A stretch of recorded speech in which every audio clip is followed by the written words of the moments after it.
You ever lock a gate and feel like you just fired the first shot of a war? Yeah, me neither. At least not until that morning when I swung that green steel frame across the trail and bolted it shut, thinking, well, that's that, problem solved, peace at last. Funny how we always underestimate the people who think rules don't apply to them, right? I'm Logan Slade, 42, former Marine, 2 tours in Afghanistan, where the lines are pretty damn clear and people respect boundaries for a reason. Out here in Idaho, I figured those same rules would hold. Turns out, the wildest battles can happen in the quietest places. 10 years back, I bought 6 acres just outside Ketchum, raw land. No house, no utilities, just trees, snow, and the Big Wood River curving down below like a silver ribbon. I built the house myself, rough hands, busted knuckles, one piece at a time. By the end, it felt like something nobody could take from me, you know? For years, it was just me and the silence, the kind you don't realize you crave until you get it. No neighbors, no nonsense. I made a winding trail down to the river, a real backbreaker, but it was mine, cut with sweat, winding past aspen and pine, deer tracks and fox scat. I planted the boundary markers myself, hammered them in so deep you'd need a backhoe to pull them out. But then the wilderness gave way to development. Juniper Hills, a sprawling, beige HOA playground sprang up overnight just beyond my southern line. First came the construction, then the manicured lawns, the neighborhood newsletter, the matching mailboxes, and the sort of joggers who think property lines are a suggestion.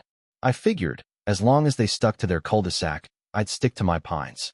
Oh, how naive. It started small. Kids sneaking through the trees, a couple mountain bikers cutting across my trail to get to the river faster. No big deal, I thought.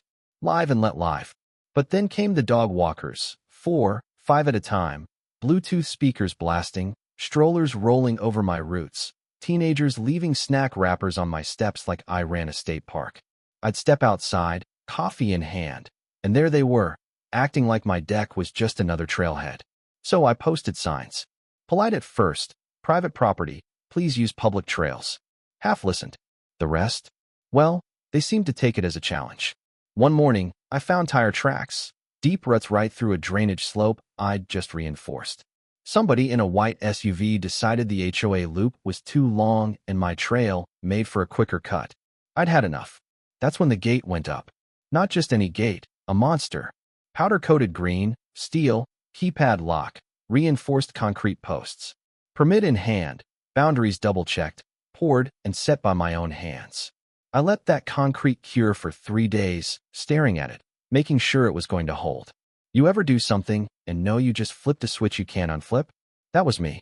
48 hours. That's how long it took before the queen herself came knocking. Picture this. Salmon pink athleisure, platinum bob, lips pursed so tight you could use her as a clothespin. Karen Crowley, president of Juniper Hills HOA, wielding a leather folio and a smile so forced I thought her face might crack. "You must be Mr. Slade," she said, like she was greeting a new member at the country club.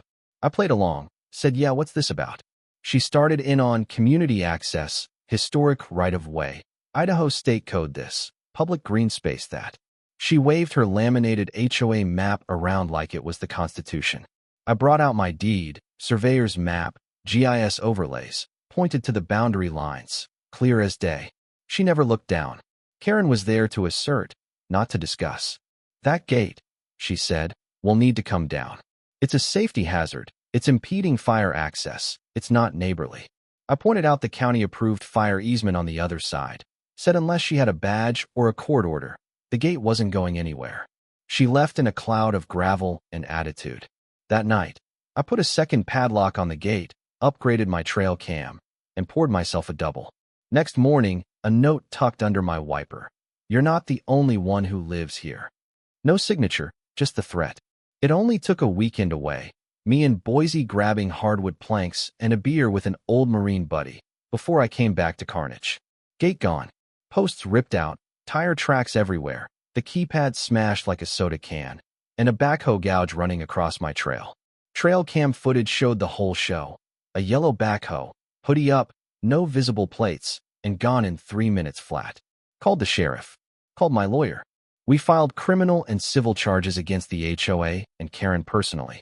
Here's the kicker, Records from the equipment rental place showed Karen signed out that backhoe on the HOA account, listed as landscape access improvement. That courtroom was something to see. Karen showed up with a lawyer who looked like he practiced in a mirror every morning. She tried to make the case about fire access, generational usage, everything but the truth. My lawyer, Evan, played the footage.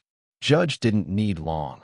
Ruling in my favor, $78,000 in damages, permanent no-contact order, and a warning that further interference would land Karen and her board in jail. I wish I could say that ended it. But people like Karen don't quit, they adapt. She shifted the battlefield. Notes started showing up in my mailbox, then on my truck at the grocery store. Greed isn't neighborly. The river belongs to all of us. And then, the HOA filed for a zoning change, trying to have my trail reclassified as a public right-of-way. At the hearing, Karen gave a speech about beloved community spaces and exclusion. Evan and I came prepared, satellite photos, property records, sworn statements from the last owner that the trail didn't exist until I carved it out myself in 2015. The board voted unanimously in my favor, but you could see the resentment simmering. That's when the real dirty trick started. Someone started creeping onto my land in the middle of the night. Footprints, trail cam triggers. So, I did what any former grunt would do. Increase security. Swapped the cameras for infrared, buried a 2-foot plank studded with nails just off the path, posted big, clear warnings about tire damage. 3 days later, I caught a white crossover SUV on camera, front tires shredded on my deterrent. The driver, some guy in his 50s, hat and sun visor, claimed he was just turning around. Said Karen told him the court ruling was being appealed. The sheriff's deputy, Ortiz, a sharp kid with a dry sense of humor, took one look at the footage, shook his head, and cuffed the guy for trespassing. After that, things got darker. Middle of the night, 3 figures on camera, hoods up, gloves on, crowbar in hand. They made for the new section of fence I'd built after the last incident. Tried to pry it up, but my cameras caught everything. I called it in, and within 5 minutes, deputies showed up, caught 2 in the act, and the 3rd tangled in brambles. 1 cracked under questioning. Karen sent us. Said the fence was illegal. Said we'd get gift cards. That was all it took. Karen was arrested for conspiracy, solicitation, and violating a court order. She screamed about community rights as they let her off in cuffs. You'd think that'd be the end, but small-town gossip is gasoline on a brush fire. One of the arrested kids had a GoPro running. Footage hit social media. Karen instantly became a meme, the fence avenger. Meanwhile, the county dug into HOA records and found a mess. Money missing, phony invoices, emergency access mitigation, budgets that matched up with every vandalism incident. The treasurer quit and handed over emails where Karen openly talked about reclaiming the river, using HOA funds to rally neighbors, forge signatures on petitions, and push for more pressure against me. The final blow? The county dissolved Juniper Hills HOA. Just gone. Karen went down for 9 years, no parole for the first 4. Her board was barred from ever serving on any HOA in the state again. At sentencing, the judge read aloud an email Karen sent. This guy thinks he owns the river. It's time we take it back. Even the courtroom was silent after that. So, here's the twist. You'd think I felt victorious, but mostly, I was just tired. My land felt less like a home, more like a fortress. Every walk to the mailbox felt like crossing a front line. Neighbors who used to wave now looked away. But then, slowly, things changed. One by one, residents came by quietly, apologized, even gave statements against Karen, said she'd bullied them, lied, forged their names on petitions, used HOA money for her crusade. I got reimbursed for the gate and fence, installed a new gate, twice as thick, sign welded right on. Trespassers will be prosecuted. The trail started growing wild again. Deer returned, grass sprouted. For the first time in a year, I could sit on my porch, coffee in hand, and just listen to the river. And yet, I still think about those lines we draw, not just on a map, but in our lives. Sometimes, holding your ground means going to war with people who see your boundaries as invitations.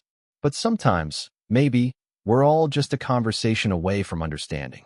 Karen never knocked, never talked, just bulldozed ahead, literally and figuratively. So tell me, where would you draw the line? Is there a point where defending what's yours turns you into the villain? Or does holding the line against the world make you the only sane one left? Drop your thoughts below, because if there's one thing I've learned, it's that everybody's got an opinion on what justice really looks like. And some wars start with nothing more than a locked gate. Now it's your turn. Where do you stand? Was I right to fight? Or did it go too far? Share your take below. What would you have done if your quiet life turned into a battlefield overnight? Let's talk about boundaries, justice, and where community stops and personal rights begin.